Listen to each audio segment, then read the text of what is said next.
President Cyril Ramaphosa will not face remedial action over the Bosasa report, at least not for now. He's secured an interdict staying the implementation of the Public Protector's instructions. Now, this includes an order that he provide a list to Parliament of funders to his 2017 campaign for the ANC presidency. Last month, the Public Protector found that Ramaphosa deliberately misled the National Assembly. She also found that he violated the Executive Ethics Code. Busisiwe Mkwebane's investigation went beyond that Bosasa donation. It also revealed details of Ramaphosa's campaign funding. Now, those revelations indicate that the CR17 campaign raised nearly R1 billion ahead of the ANC's elective conference. Let's get you some analysis on the story now. We're joined via Skype line by political analyst Ntsikelelo Breakfast. Thanks very much for your time this morning, Ntsikelelo. What's your take on staying this remedial action, the implementation on this remedial action for the president? Another win for him, but it's just for now. Well, I think it's an important milestone for the president. I'll tell you why. Simply because there seems to be too much energy that is devoted on certain investigation that pertain to certain individuals. So I think the way things are at the moment is not the way things should be.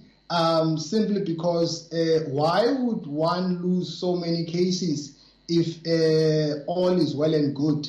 So I think this ruling, it does back a question about the fitness of the public protector, despite the fact that it is still early days, though, to tell whether the president is innocent or guilty. Well, let's talk about this issue around campaign funding. That's a big story. I mean, it's millions of rand, hundreds of millions of rands. In fact, it's a lot of money, and there are questions around not only how that money is procured, but perhaps how it's being spent. Is it important to know what kinds of promises may have been made for people to make, or for companies to make those kinds of donations?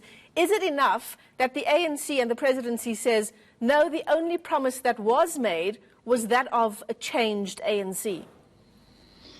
Well, I've got mixed feelings on that score. Simply because, on the one hand, one of the hallmarks of democracy is transparency and accountability. So I think that the issue in question is in the national interest. But on the other hand, I think it's unfair, though, to castigate only one person or to put only one person under the spotlight, despite the fact that there were also other presidential contenders. And that makes me to smell a rat in this investigation. Because if you want to examine the issue of funding, you have to look at all the candidates. And the question that I've been grappling with is to whether has there ever been an ANC president that has ever ascended to power without being funded? If the answer is no, then what is the issue? Why must we have this debate in the first place? Yeah, but if you're going to run your entire campaign around clean governance and a new dawn, isn't it perhaps important that you do play open cards? No, of course. But the question is, why do you put one person under the spotlight? Because he was not the only one who contested for that position. There were also other presidential, contenders. So that's why I'm saying that this does back, a number of questions about the rationale behind the investigation. Yes, I fully concur with you that he who pays the piper calls the tune, that in the domain of politics, there are no free meals. But the way this has been carried out, I think it makes me suspicious, though. And this can't surely be good for what the president is trying to do. As I've said, he ran his campaign around clean governance, around turning around the ANC, around this new dawn.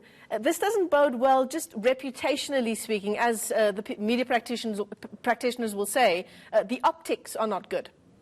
No, of course, it does throw water into his endeavors, because he comes across as a person who is on a mission to wage a war against corruption. But I think the question that one should ask is, what is the rationale, behind the information that has been disclosed of late? Are we not also playing into the hands of the people who are leaking out this information? But I think there is more to this than meets the eye. There seems to be a sinister motive or a covert motive if one reads between the lines. Well, as we've come to know on the South African landscape, those motives will surely come to light in time. Thanks very much for your time. That was political analyst Ntsikelelo Breakfast. Now,